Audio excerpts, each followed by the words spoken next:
Hai trader saham, banyak orang mencoba untuk mengkuantifikasi alias menghitung secara pasti saham mana yang bisa punya potensi untuk naik atau bahkan turun.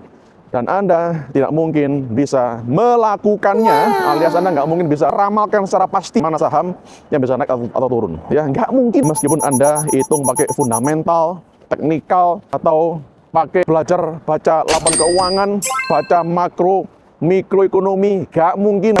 Yang namanya market itu Anda selalu berhadapan dengan ketidakpastian. Anda yang belajar fundamental analisis pasti Anda ngerti gimana cara ngitung valuasi, laporan keuangan, kinerja perusahaan, bla bla bla. Intinya ketika Anda menemukan sebuah saham yang fundamentalnya bagus, valuasinya murah, dan Anda beli saham itu, maka apakah dijamin pasti bisa naik harganya? Kagak sayang.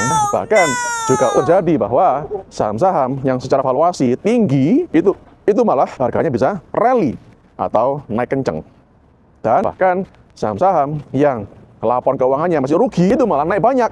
Dan saham yang valuasi masih rendah malah harganya gak kemana-mana atau malah amit-amit turun. Anda pernah ketemu saham semacam itu?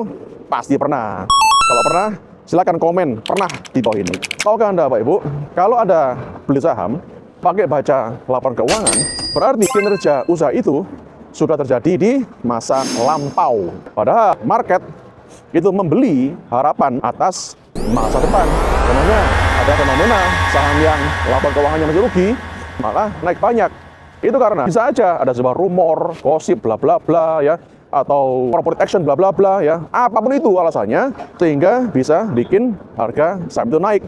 Itu karena pasar atau market atau investor merasa bahwa saham ini punya opportunity ya atau potensi untuk bisa dari rugi menjadi profit lagi. Nah itulah, Anda jangan lugu beli saham harus yang punya valuasi murah lah. Mau Anda hitung pun sampai mendetil itu Anda nggak mungkin pasti bisa nemu kok.